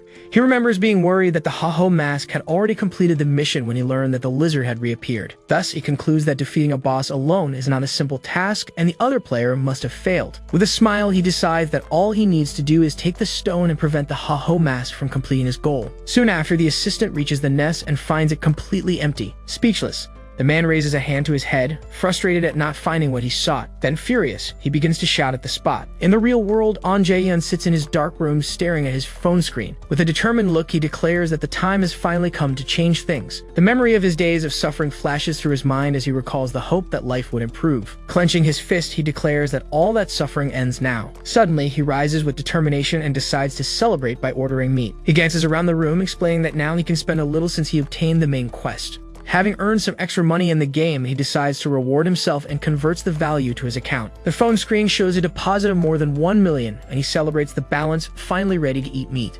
However, his balance is quickly drained by automatic deductions for debts, rent, and other bills. Seeing his final balance drop to only 856, he screams in despair, unable to afford food anymore. Collapsed on the floor, he laments being broke even after so much effort, until his phone vibrates. The screen shows 2 messages from Romani, asking if he is alive and if he has abandoned the video channel. Surprised, Jae-yeon grabs the phone and begins typing that he can't record anymore because he is being hunted. Before sending, he squeezes the phone tightly and pauses for a moment. He then asks himself if it's worth worrying about pursuers when he is about to starve in real life. With a gesture of frustration, he rises and decides he will no longer care about the consequences. Thus, he resolves to follow his own path, while the scene shifts to a dark cemetery under the night sky. Back in the game, Harkin advances through a shadowy forest accompanied by his skeletal warriors. Soon, a system notification informs him that he has entered the forest of the dead, and he smiles beneath the mask. Standing among the trees with his skeletons, Harkin remarks that the place remains frightening no matter how many times he comes. With a faint smile, he reflects that this is the best place to gain experience and also to draw attention to his videos. He then turns to his companions and announces that the hunt will begin, but that they need to do something first. Harkin introduces a new team member and warns that magic will now be part of their strategies. A screen displays the profile of the skeleton mage, a skill he received from Himbri that improves with use over time. He acknowledges that the skill is excellent but laments its high mana consumption before focusing on the day's hunt. Suddenly, a giant skeletal hand bursts from the ground right in front of the group, revealing their target. The monster rises completely, a level 33 skeleton with a threatening aura. As Harkin identifies the enemy, his skeletons seem confused by the creature's appearance. He turns to his companions and asks what they are doing just standing still. With a battle cry, the group prepares for the fight, receiving the order to hunt the enemy. Harkin observes a monster in the distance and explains that undead have different traits from normal creatures. However, he quickly notices that his skeletons are hiding behind tombstones instead of fighting. Irritated by their hesitation, he snaps his fingers and urges them on, saying there's no time to waste. With the final order to advance, the entire group leaps for the enemies to begin combat. One skeleton charges with its sword, but the strike passes through the enemy without causing any damage. The monster then turns to the attacker, who freezes in confusion at what just happened. Immediately after, the enemy tries to grab the skeleton, who reacts in shock.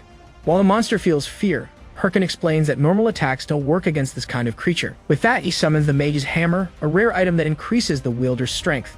Harkin spins his body and lands a powerful blow directly on one of the enemy skeletons. After the impact, he poses beside the monster's remains and celebrates the success of his strike. Turning to his companions, he points out that they must strike the enemy's head with a hammer. The skeletons respond by covering their own heads, leaving him confused at their reaction. He then reveals that the goal for the day is to hunt 100 skeletons in 100 minutes for a challenge video. With a subtle smile, he prepares to give the group an important warning. Harkin threatens to abandon them there if they fail to meet the goal, leaving them terrified. In a desperate tactic, the skeletons start ripping off and hurling their own heads to attack. He watches the scene satisfied with the result, while one of his skeletons retrieves its head. Certain that the video will be a hit, he decides he should contact Romani to let her know. A violent tremor shakes the ground, making Harkin prepare for what's coming. Moments later, a massive level 35 skeleton warrior emerges from the shadows. Surprised, he recognizes the creature as a rare monster that appears randomly.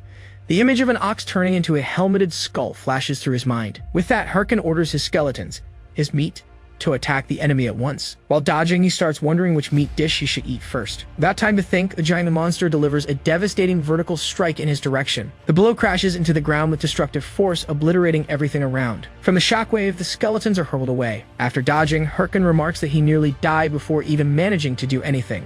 He notices that the monster damaged its own arm in the attack, which was his stroke of luck. Now Harkin braces for the next move as the enemy raises its weapon once more. He then charges with his skeletons, aiming a crushing blow at the monster's pelvis. The combined strike lands cleanly, making the enemy stagger. After the hit, Harkin asks if everyone is okay, and his skeletons respond with a thumbs-up gesture. As the enemy prepares to attack again, Harkin comments that the fight was easier than he expected. With a swift motion, the skeleton warrior launches a surprise strike at the group. Harkin dodges at the last second and calls the monster impatient for not waiting. He then reveals that he still has one last trick as his skeleton mage prepares to act. The mage channels a massive fireball and hurls it straight at the enemy. The explosion of flames engulfs the skeleton warrior completely. After the impact, notifications confirm the monster's defeat and the gain of experience. Looking at the creature's remains, he imagines the battle video will bring in at least 10,000 views. With victory secured, his hunger grows and he decides he'll grill some meat. Suddenly, a system notification reports that the area boss has detected the death of its subordinate. Immediately after, another message announces that the boss has located the intruders. A danger alert appears, warning that the field boss is awakening. A magic circle glows on the ground. Skeletal hands emerge from the circle's center, signaling the arrival of a new enemy.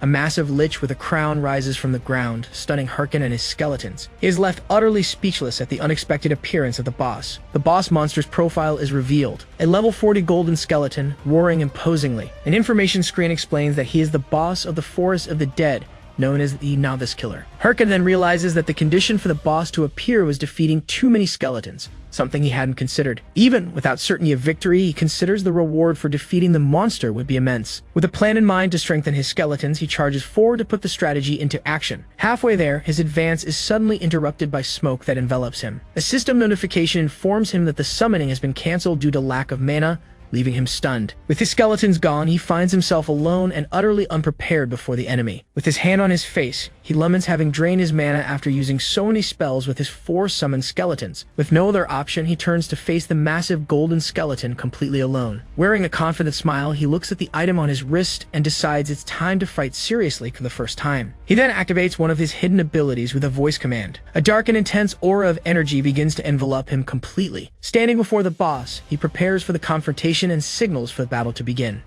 Immediately after, he leaps forward in a direct attack against the golden skeleton. The boss reacts instantly and conjures a magic circle to defend against the strike. The creature clasps his hands together and fires a powerful burst of energy at the intruder. The energy splits into multiple projectiles, which Harkin narrowly dodges at the last moment. After the attack, he reflects that a single hit would be fatal and understands why the monster is called the Novice Killer. Harkin realizes he won't stand a chance if he allows the monster to keep casting its spells. Determined, he stomps firmly on the ground and prepares a new attack strategy. The plan is to stop the enemy from using abilities by targeting one of its hands. With a precise strike, he destroys the monster's hand, shattering the magic circle midair. The creature reacts in shock as one of its spells dissolves into fragments of energy. After landing, Harkin confirms that the floating hands are directly linked to the boss's magic. Thus, his only way to win the battle is to destroy all of the creature's hands. The boss then begins concentrating a new energy in its mouth, preparing a different attack. A system notification informs that the field boss is observing Harkin, leaving him puzzled. Next, the system warns that the boss has analyzed him and is measuring his skill level.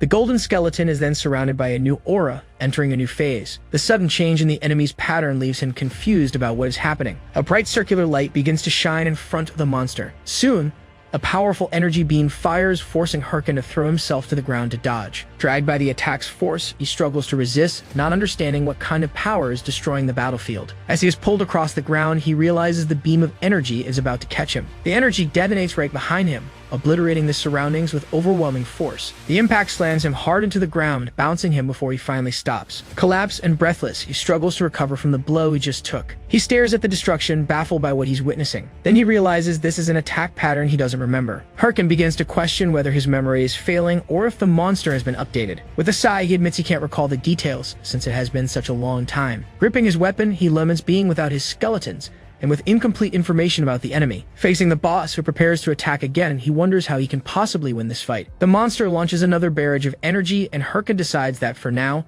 he'll simply do whatever he can. With this decision, he resolves to try everything possible to survive the clash. Soon, he begins dodging the multiple beams of energy with agility and precision. He realizes he can keep dodging as long as he predicts the trajectory of the attacks. However, the problem is that the relentless sequence gives him no opening to counterattack. As he evades, he decides he must find a blind spot to strike somehow. In the middle of a movement, he realizes he has made a mistake and can no longer dodge. One of the skeletal arms slams into him, sending him flying high into the air. Hurtling upward, he is launched straight toward the golden skeleton, who prepares to grab him. The boss seizes him with one of its massive hands and pulls him close for inspection. Even while captured, Herkin starts laughing at the situation he's in. Before him, the monster begins conjuring a new magic circle, making him wonder how many attack patterns exist. With a sly smile, he reveals that he also has an ace up his sleeve. He activates his skill and casts a curse directly onto the enemy. A system notification confirms that the target's attributes have been reduced by 13%. Taking advantage of the opportunity, he breaks free and dives toward the golden skeleton's skull. He thanks fate for the opening, as he had no idea how he'd find a chance to strike. As energy gathers within him, he feels grateful for the opportunity to finally counterattack. He then drives his weapon with all of his strength straight into the monster's chest. The impact triggers a massive explosion of energy that engulfs the boss entirely. As the boss's skull cracks apart, Herkin smiles, confirming the enemy's defeat. Moments later, the golden skeleton's body disintegrates completely on the battlefield. System notifications confirm the victory, granting experience, gold, a new title, and a level up.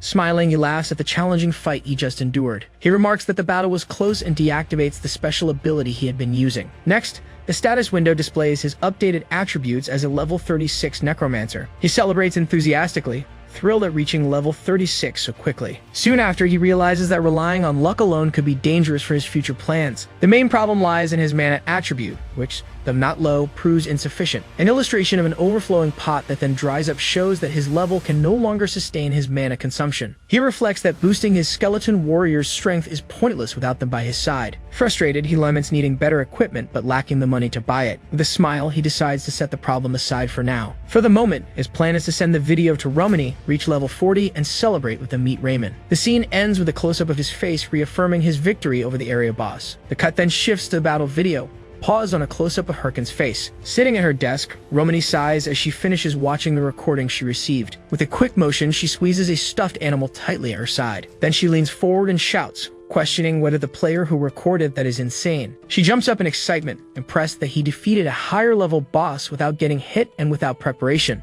Satisfied, Romani drops back into her chair and decides to send out the final file since the video barely needs editing. As she types, she begins to think of a good title, such as The Man Who Commands Skeletons. With a determined look, she finally settles on the video's title, The Emperor of Solo Play. Far away, Herkin arrived at the Adventurers Association of Bangsu Castle to collect his reward. Upon finding Embry, he told him that he had returned stronger, exactly as requested. The man was startled by his appearance and asked what had happened, but Herkin only demanded his reward. With a smile, Embry finally agreed to hand over the promised item. Herkin then received the skill book Osteology and a notification confirming that he had completed the quest. Just reading the name of the book left him completely paralyzed and stunned by what he saw. He soon discovered that the ultra-rare skill increased skeleton attributes while reducing mana costs. As he excitedly expressed his gratitude, a Himbri interrupted to announce there was still one more item. He revealed that he had used the stone to forge the ring of the corrupted tracker. The information screen showed that the ring boosted all attributes and had a set bonus. Herkin could barely form a word at what was happening. He realized this was the rare item given only to those who were the very first to complete the main quest. With desperate eagerness, Herkin rushed to snatch the ring as quickly as possible. At the last second, however, Himbri pulled back his hand and said he had reconsidered giving it away. He then simply turned and began to walk off, leaving Herkin confused. Mockingly, the Himbri challenged him to take it if he could, before suddenly running away. With a smirk, Herkin accepted the challenge without a moment's hesitation. A wild chase began with him vowing that the man was dead the moment he caught him. After finally cornering him, Herkin seized the ring and slipped it on immediately. Outside, he complained about the mage's attitude, saying he would have killed him if not for him being an NPC. A memory revealed that after the test, Himbri had given him a new quest at Suri Castle. Though furious, Herkin decided to let the mage's behavior slide just this once. With that, he resolved to level up along the way since the new area was a much higher level. At that moment, an urgent message from Romani appeared on his watch with a link. Opening the video, Herkin discovered already had millions of views and countless donations. The total amount raised then appeared, leaving him completely shocked.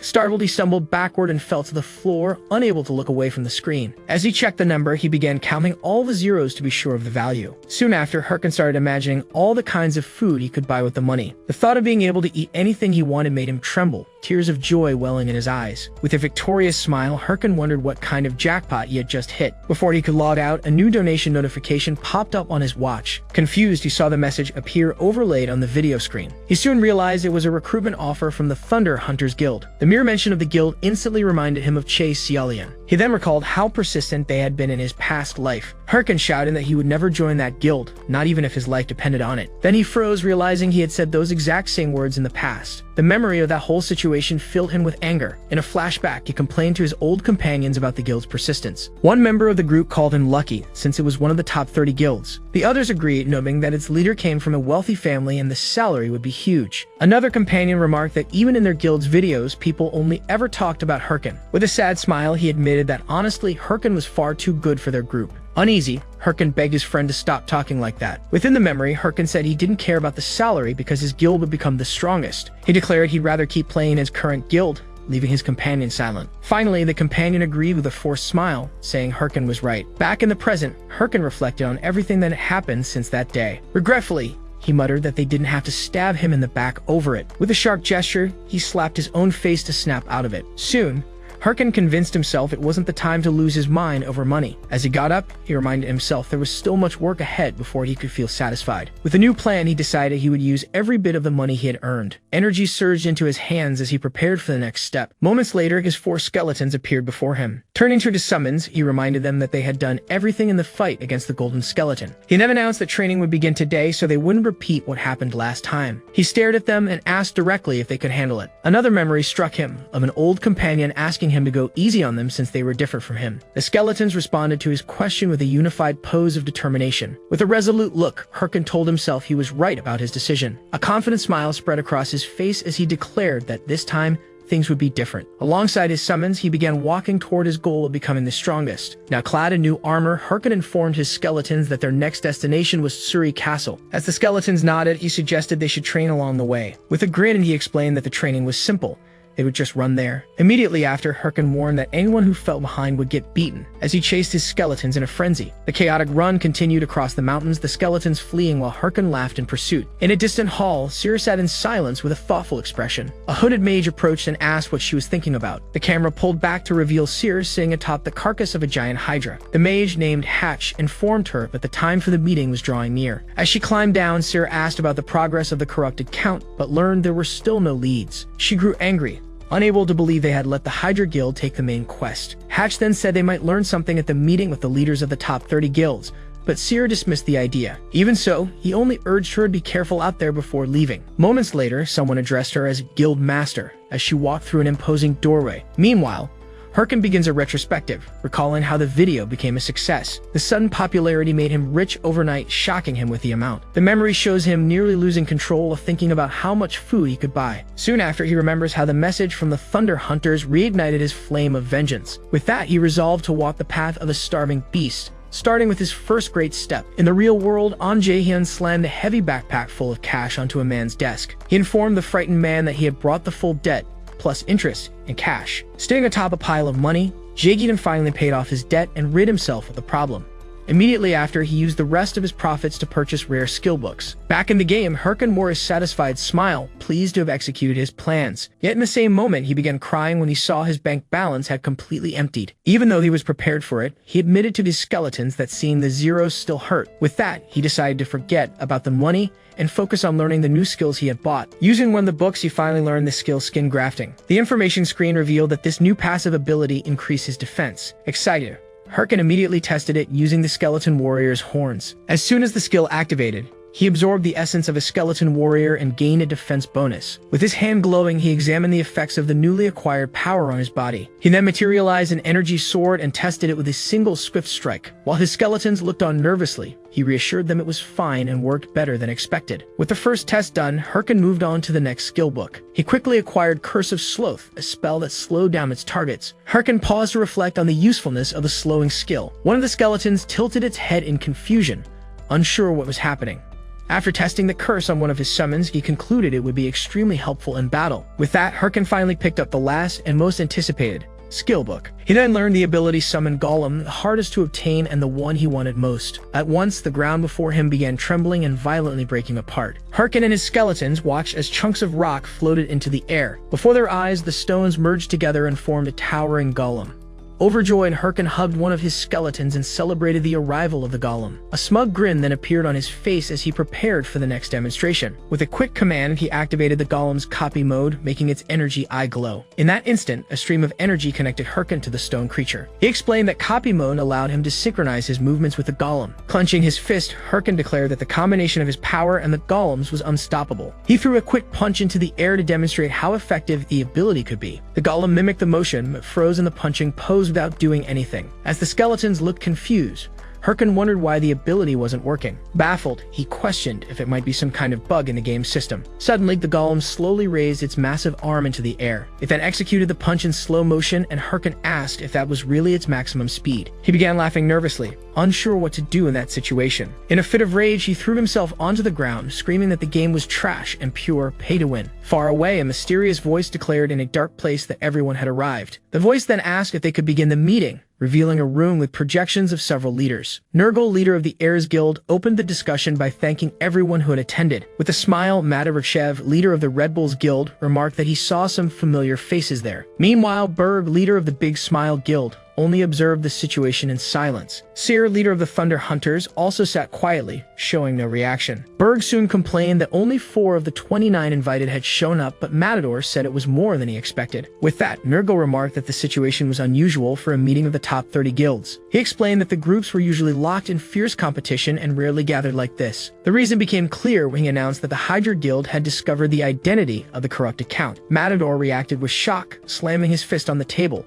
since no other guild had come close to that discovery. Berg erupted, shouting that Hydra would monopolize the main quests if they captured the count. The argument was abruptly cut short when Seer coldly ordered him to shut up. With an intimidating glare, she told him to stay quiet if he was afraid, and warned him not to anger her. Infuriated, Berg challenged her to a fight, manifesting energy in his hand. At once, Matador and Nurgle stepped in to calm them, reminding both that fighting would only benefit Hydra. Once the situation was under control, Nurgle finally proposed forming an anti-Hydra alliance. He explained that the 4 guilds must vow not to fight each other and to share information on the corrupted count. After a moment of hesitation, they all agreed there was no choice but to accept. Seer then ended her participation in the meeting, her projection fading into silence. Back in the real world, Chi Cielian stepped into the shower. As the water streamed down, she thought about how humiliating the entire situation was. She grew frustrated at having to ally with other guilds just to defeat the first boss. Even so, she turned off the shower, knowing there was nothing else she could do for now.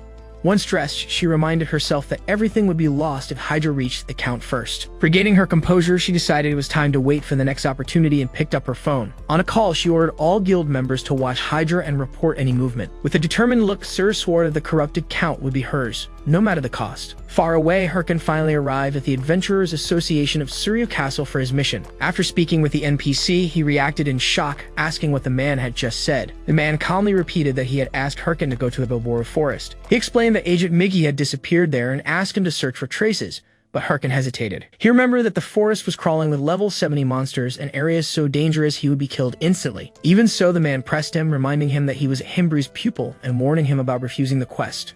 With that, he revealed that Herkin would lose his corrupted tracker status, leaving him speechless. As the bell of the clock tower rings in the background, the city carries on with its day as usual. Outside the association, Herkin sits by a fountain, completely dejected by the situation. With his hands on his head, he laments and decides to open the quest window to check the details. The screen confirms that the penalty for not finding Migi in time is the loss of the corrupted tracker title. In a burst of rage, he shouts that he'll be expelled from the main quest if he loses the status and complains about the difficulty level. Immediately after, Herkin realizes that taking quests above his level has finally caught up with him. He recalls how he managed to complete previous quests and progress through the main storyline. With that, he understands that this time he received a quest intended for level 60 players or higher. Unsure of what to do, he faces a dilemma. He can't abandon the quest, but he also can't go into the forest. Soon, he overhears nearby players talking about how Hydra Guild will complete the main quest first. One of the players suddenly pauses and raises a question about what would happen to the other quests if the count were defeated. The question gives Herkin a revelation about the outcome. With a sly smile, he realizes he's found the solution to his problem. A wicked grin spreads across his face as he concludes he won't need to step into the Boboro forest. Far away, someone observes a castle through a spyglass, noting that nothing special has happened that day. One of the lookouts complains to his partner that the mission is finally coming to an end, as he was going crazy from watching so long. The man then calls out to Nadal, who continues staring at the castle through binoculars. The first lookout begins fantasizing about the rewards for capturing the corrupted count, but Nadal scolds him. He reminds him that their mission isn't over yet, and they must continue monitoring the castle in secret. Nadal insists they cannot let their guard down, that true professionals know how to stay calm. Suddenly, a man bursts out of the forest shouting that he has found Nadal from Hydra Guild. The newcomer, Kim's ranked top 3 in the Red Bulls Guild, greets them cheerfully. Confused, Nadal points at him and asks what a Red Bulls member is doing there. With a smile, Kim's explains that he came to defeat the mountain's boss monster and asks if they were too. Nadal stammers before reluctantly confirming, even though it isn't true. Kim steps closer and asks if he's feeling alright, which Nadal vehemently denies. Kim then waves goodbye, telling him to relax, while Nadal yells after him that it's not what he thinks. As Kim strolls away casually, Nadal begins arguing with his fellow lookout. At a safe distance, Kim stops walking and activates his watch to send a message. Smiling, he confirms that Hydra's 8th in command is on site and that the tip was real. Upon receiving the message, Madarashev and Yell look at the screen in shock. Yell comments that she was sure the anonymous tip about the location was just a prank. Matador then wonders why anyone would give away such important information for free. He reminds her they're in no position to question it since they're on the verge of losing everything to Hydra. Meanwhile, Kim suggests starting a fight to buy time for their guild, but Matador orders him to retreat, reasoning that most of Hydra's forces must be concentrated there. Kim chuckles, saying he was just trying to compliment him. Before he can finish, a figure descends from the sky at high speed. An enormous explosion of energy slams into the ground with full force. The shockwave makes the base tremble, leaving Matador and Yell completely shaken. Amid the smoke, Kim realizes they weren't the only ones who received the tip. Before him, the princess of the Thunder Hunters Guild emerges with her sword drawn. With a deadly smile, Habwi threatens to kill him and demands he reveal everything he knows. Far away, Herkin's golem finally encounters a massive bear monster in the forest. Without hesitation, the creature charges and lands a devastating blow on the golem. With a swift motion, the golem manages to block the strike with its stone arm. At that moment, the creature's eye flashes brightly before its next attack, seizing the opening and delivers a powerful punch directly into the monster. After the strike, the two stare each other down in a clearing, while the skeletons simply watch. From above, Herkin and the skeletons observe the fight as though watching a movie. While the battle unfolds, he checks his messages, puzzled by the unusual silence. Even without replies, Herkin is certain his emails were sent and that he should have received an answer by now. He reminds himself that the only way to solve the problem without going to the forest was simple: to force the quest to end, making it disappear from his path. A help screen then explains that the game's main quest is divided into several chapters. It shows that the current chapter is the corrupted count. Once the boss is defeated, the chapter closes, and all related quests are cancelled. Herkin realizes he won't be able to defeat the count in time and prefers to move on to the next chapter. For that reason, he spread the information to several guilds, but he wonders why no one has replied. Suddenly, a notification appears announcing that Hydra Guild's official channel has started a live broadcast. At that moment, a piece of the golem's stone hand falls to the ground.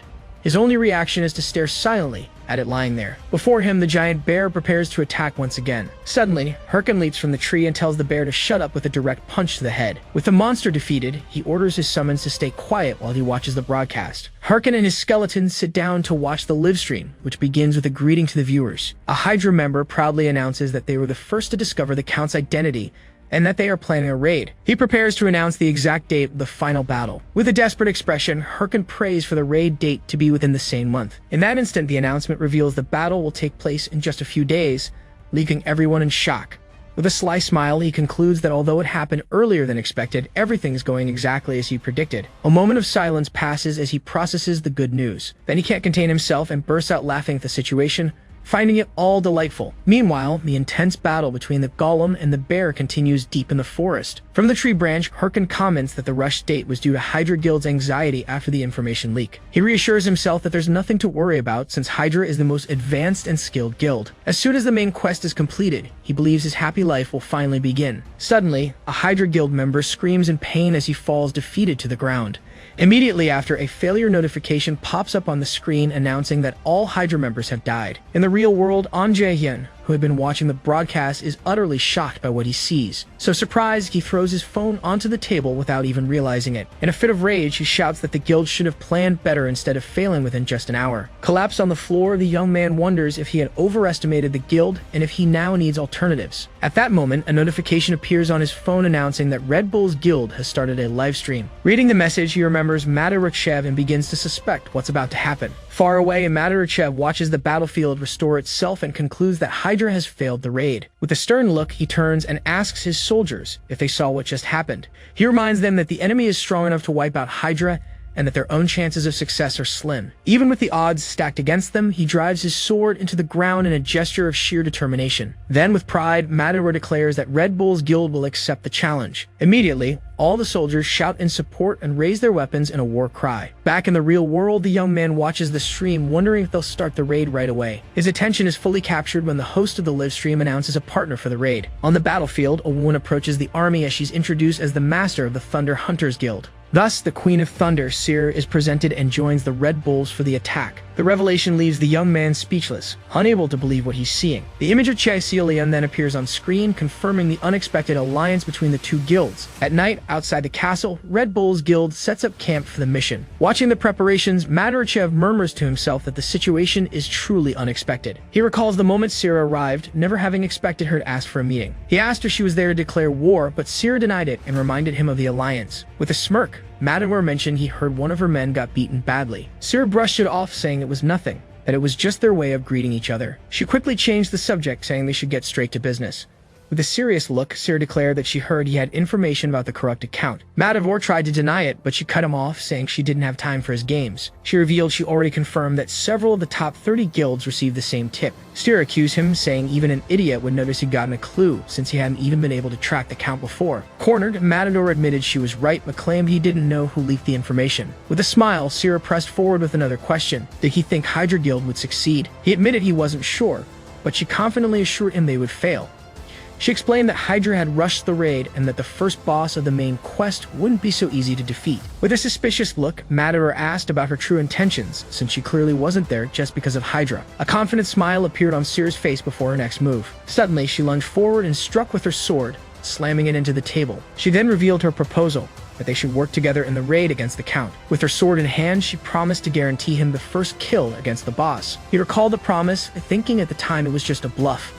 Now clad in full armor, Matador recognized that things had turned out exactly as expected. He watched her fight and admitted she had the skills to deliver on her promise. In the midst of battle, the corrupted Count appeared, mocking them by congratulating them for not being too bad for amateurs. The boss then vowed to crush their will and summon a horde of grotesque monsters. As the monsters arrived, the soldiers cried out to hold the line at all costs amid the chaos. Seeing his forces reaching their limit, Matador resolved to act. On the other side, Seer also realized the monsters seemed endless and braced herself for the fight. With that, Matador charged forward, preparing a mighty strike with his sword. Pouring all his strength into it, he shouted to the Queen of Thunder that he would carve a path for her. With the way cleared, Seer raised her sword and seized the chance to charge at the boss. In the blink of an eye, she shot forward at high speed toward the corrupted Count. The boss roared in fury at her boldness and lashed out with his tentacles. But Seer dodged them all with flawless agility. With a focused look, she pressed on, closing the distance to her target. She managed to land behind the Count, preparing for the final strike. With a smile, she declared the battle was finally over. Her confidence vanished instantly as she realized something was wrong.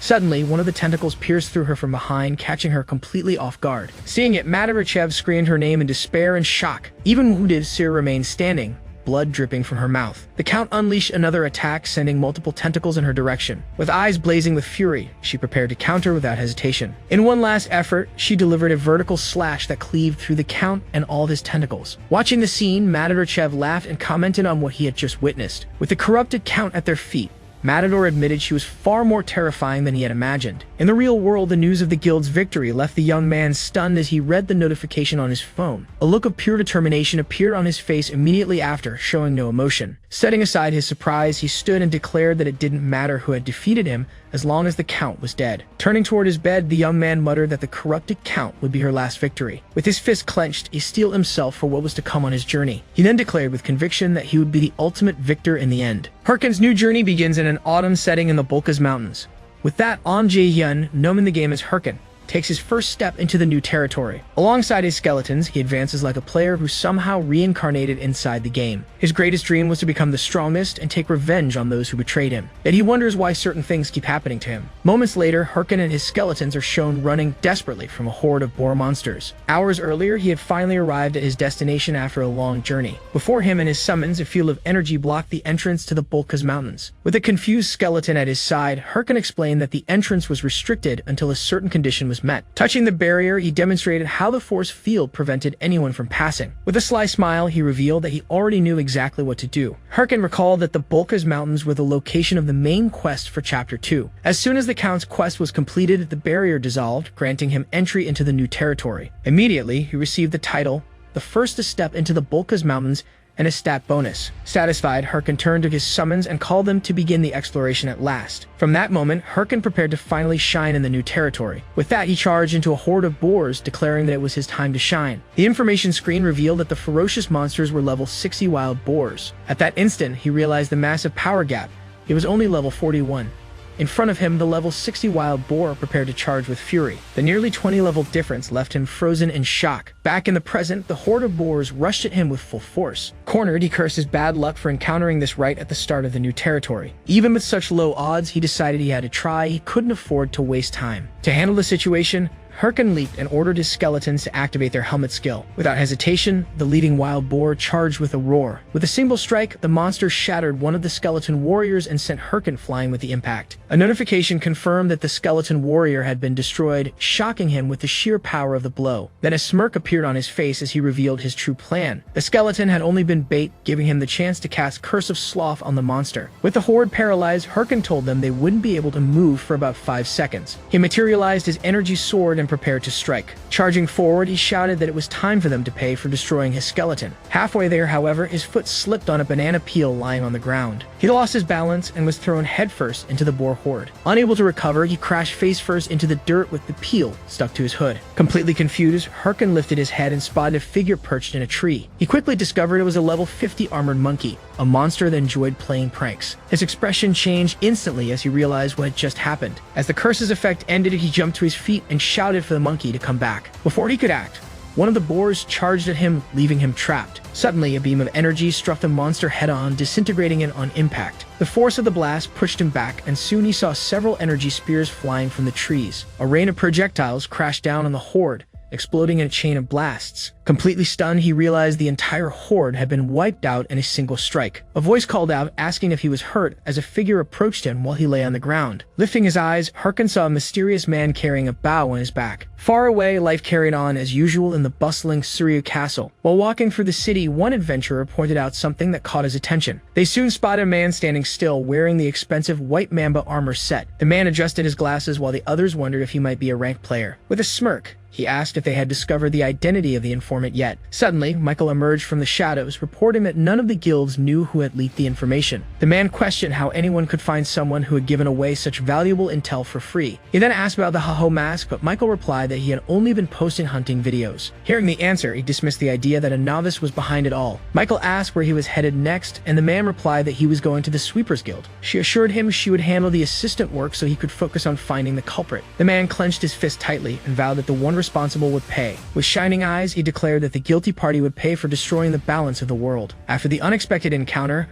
Herken was taken by the mysterious man to a secluded cabin in the forest. Handing him a book, the man asked if he was Himbri's disciple, and Herken confirmed with a smile. Thrilled, he realized he had found Mei Wong, the main NPC of Chapter 2's questline. As they drank, Mei Wong explained that by chance he had found Herken during his patrols in the region.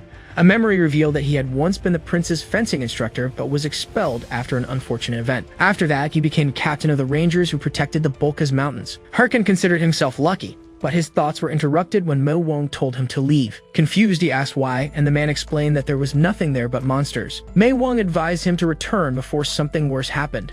With a smirk, Herkin revealed that the corrupted count was already dead. He said there was no use pretending otherwise, as he already knew how to access Chapter 2 and that corrupted monsters were still nearby. Herkin explained he had tracked the cause of the problem there and asked if Mei Wong knew anything. Mei Wong admitted he had someone in mind, but no solid evidence yet. When invited to help gather proof, Herkin received 2 new titles and a stat bonus. Overcome with excitement, he grabbed Mei Wong and begged to know what to do next, but the man only asked him to calm down. The quest screen then appeared with Mei Wong's first request, to investigate the monsters in the area by defeating 50 of them. Outside the cabin, Herkin prepared to begin the monster hunt. He celebrated the new task, since he needed to level up anyway. He decided to leave the stronger monsters for later and start with the easier ones. Suddenly, an idea came to him, and he remembered a particular target. With a vengeful grin, and he wondered what would be the best way to get back at the armored monkey. Hey everyone, did you enjoy this story? I really liked it. If you want to follow the next part, make sure to subscribe to the channel and leave a like. See you in the next story, guys.